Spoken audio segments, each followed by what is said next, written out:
What's going on? It's your boy CJ Goodfella back with the Boxing Clinic and more, and I'm here to call bullshit out here on whatever channel they claiming LDBC or YTBC. Now I see a lot of people saying that Jeff Horn wouldn't be an easy fight for Terence Crawford. Now we can wind it back before the Pacquiao fight. Majority of these guys were saying Jeff Horn was shit and didn't even turn on the tape, social media, whatever it was. And when I said Jeff Horn was a solid fighter, a lot of people laughed at me. You know what I'm saying? But now, all of a sudden, they trying to pump up Terence Crawford now. Now, look here, I had nothing against Terence Crawford, but I got something against, bullshit. Nothing in the Gary Cochran fight. Let's keep it real. If you real boxing, you keeping it 100 and you ain't playing the bias role, insinuates that Terence Crawford can't handle Jeff Horn. Even if he had to come in at 140 and Jeff Horn had to come in at 147. If Crawford is pound for pound number one, then he should be able to handle that work, how he supposed to. Now if they say as far as it being easy as, getting a quick knockout, yeah, I agree. He won't knock out Jeff Horn quickly at all. I believe he should outpoint Jeff Horn, to a wide unanimous decision, and I consider that an easy fight. Now, some people might have definition of easy fight might be a different thing. Oh, he should blow out Jeff Horn in 2 or 3 rounds. Then, I disagree with that. But most people saying that now that, that Terence Crawford gonna have a hard time with Jeff Horn. No, you're not gonna pump this Terence Crawford Jeff Horn Horn fight into something it ain't. So you can come in and tell us how great Terence Crawford is, how good he is, and how nobody will beat us and be on some Vasal Lomachenko, Grimo Rigondeaux shit. This fight ain't no fight like that. This is an introduction fight. This is a stepping stone fight to Crawford stepping into the 147-pound WBO belt. And like I said, man, they better not come with that pumping up Crawford shit. I'll crush these motherfuckers out here, man. Off this fight. He did what he's supposed to do. Now, he be the first guy to stop Jeff Horn. Good job. But does that mean he any better than Keith Thurman or Errol Spence? And I'm tell you what it's going.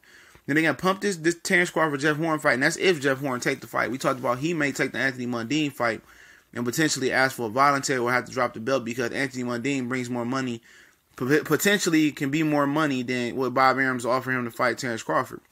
We talked about that last night. But they're trying to do that Rigondeaux Lomachenko shit. You know what I mean? Even though it's a different circumstance. Oh, he fighting the dual gold medalist.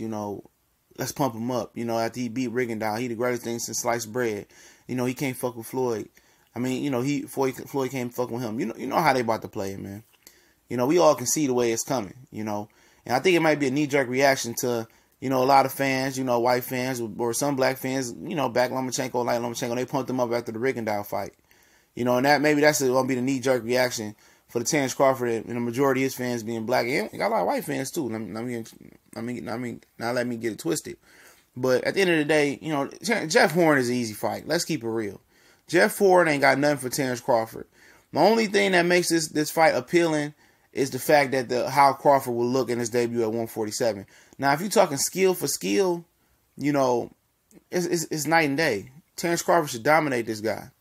Even Amir Khan, which we're about to segue into next, said, he see why, Pacquiao picked Horn. You see what I'm saying?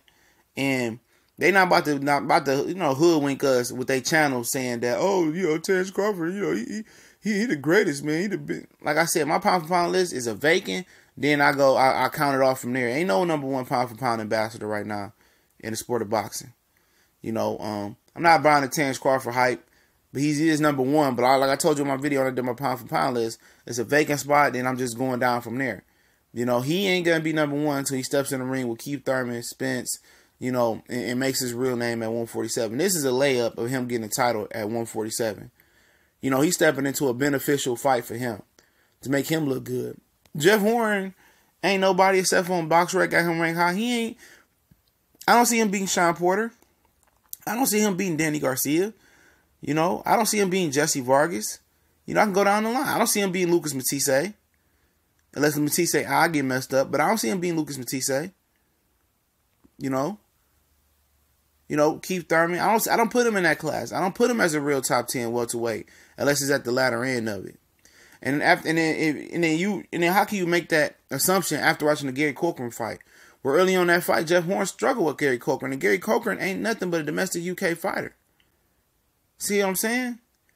he's a solid fighter, but he's not in the upper echelon class to be like, oh, you know, he gonna test Terence Crawford. I don't see it unless Terence Crawford come in sick or he doesn't translate to the weight well. And I said jumping up from 140, 147 pounds, that's one of the harder jumps that a lot of people make. But Sugar Shane Mosley, Roberto Duran jumped from 35 to 147, and they did it. And if Crawford is great as y'all say he is, he shouldn't have no problem with Jeff Horn. So don't feed me that bullet today. We gone.